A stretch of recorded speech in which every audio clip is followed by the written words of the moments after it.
Sure, doctor. Just let me share my screen. All right, doctor, I can start. Can I start now? Yes. All right. Good morning, doctor. Good morning, everyone. My name is Kathy Gokai Ern, and today I'm going to present about the impact of editing on translated texts. So first of all, what is editing? Editing is actually the process of checking and improving the copywriting of a document, whether in print or digitally. And then editing actually concentrates more on the terminology rather than the form of text. And editing is done in order to improve the overall flow and the quality of text. So editors do fact checking, contextual, they check for contextual mistakes and also inconsistency and so much more. And then what is proofreading? Proofreading is actually the last step of revising. It is actually different from editing. Proofreading is important for a flawless final product. So proofreaders, they check for grammar, punctuation, spelling, syntax, typography, errors, and so on. So in my report, I included 4 texts where the source text is in Malay and the target text is in English, and then I with editing and proofreading all the translated texts. So I would like to show my examples. For the first text, hold on this. For the first, this is only a part of the first text that I take. So as you can see here, the texts that are deleted are strike through, and then what I added is beside the strike through and highlighted in red. This text was edited and proofreaded using Microsoft Word, the track changes tool, which is very important for editors and proofreaders to know how to use for their inconvenience. So the examples that I would like to point out while editing and proofreading, I realized this because this is a news article from Bernama, from the Bernama news website.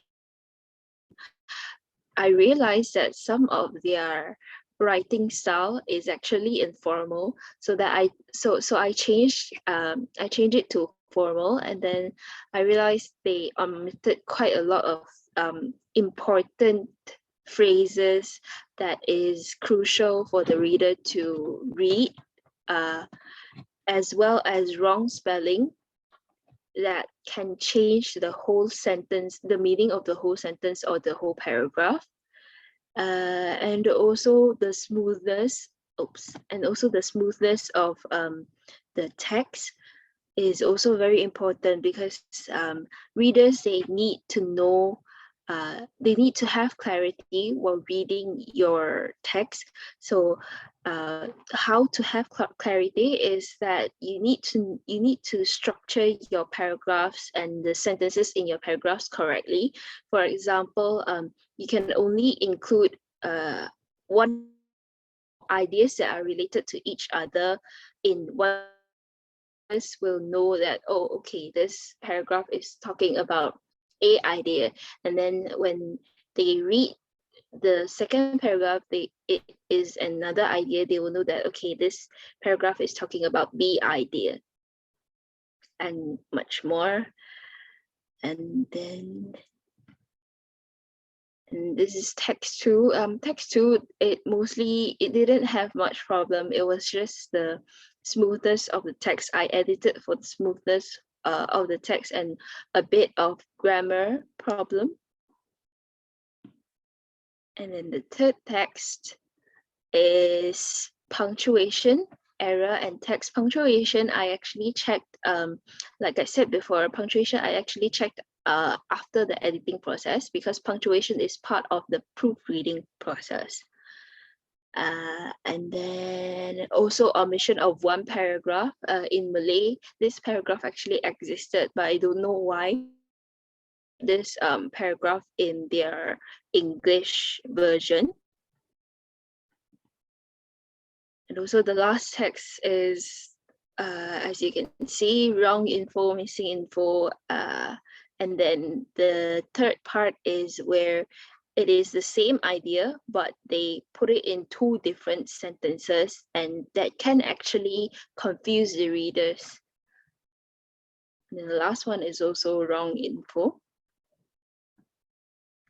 So for the 4 texts from Bernama that I edited and proofreaded, the techniques and skills I used are quite a lot.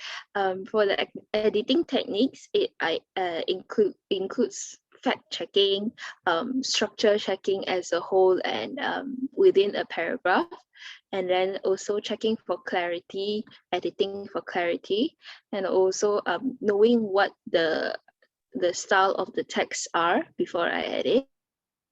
Proofreading techniques, right down here below, is to check spelling, to check grammar, punctuation, and also it is important to check for one error at a time. So I don't look, for a text, I don't look at spelling, grammar, and punctuation errors altogether. I look one by one. I check the spelling one by one. And how do I check the spelling? This is something that I learned from online, which is quite useful, is that you read from the last word backwards. You read for in reverse form, so that you are forced to read the words one by one instead of like skimming the sentences or scanning the sentences. And also for the skills part is that we need to have analytical skills, because we need to analyze the text from Malay to English. We need to Malay and then what is in English. Also, we need to have critical thinking skills. Reading and comprehension skills is a must. Also basic software, basic editing skills, basically. For example, you know how to use Microsoft Word, and then you know how to use online dictionaries to check on vocabularies or words that you don't understand. And also you need to be very detail oriented. You need to know the system. You need to have your own system while editing and proofreading, so that you don't miss out on errors and you don't take a lot of time while you edit and proofread. And then you need to know who the target audiences are, so that your style is correct. For example, if today you are editing for a song, a song is aesthetic, it is artistic, so you can't make it a formal. For me, I am editing news. All of my texts are news, so that all of my style are formal. So in conclusion, I learned a lot from this assignment, including how to edit and proofread. We learned a lot on the theory, but we didn't get to put it. We didn't get to apply it in our daily lives. So to this assignment, I got the chance to apply it. I got the chance to learn how to use what I learned online, and I improved a lot on my grammar and Malay vocabulary. And yeah, I think that's all for my presentation, and the floor is open for questions. Very good. Well done the presentation. And I'm happy you like such kind of the project, and you benefited a lot from it. That's very important. This is actually our goal behind such project, because we need the student to get benefit and to try the practical work. So you will be ready to enter the market, and you will be ready also to conquer your future in the market, in our in a kind of very dense market. As you see now, it's very difficult to find jobs, but with high skills of computer skills, IT skills, editing, proofreading skills, language skills, you will be able to find job easily. So this is very important. This is what we need to prepare you for. This is very crucial skills. Not all students know about these skills, and not all students can practice these skills. So in this subject, we are dedicated our topics, our content, for you to be able to do the practical work, not only the theoretical, but also the practical, because the practical is more important than theories. Yeah. Okay, I'm happy for your representation. Well done, Thank you. Kathy. Thank Any you, question Doctor. for the crowd? I don't think so, but I think it is also a well done presentation. Thank you. Very good. Yeah. So we can end the session here.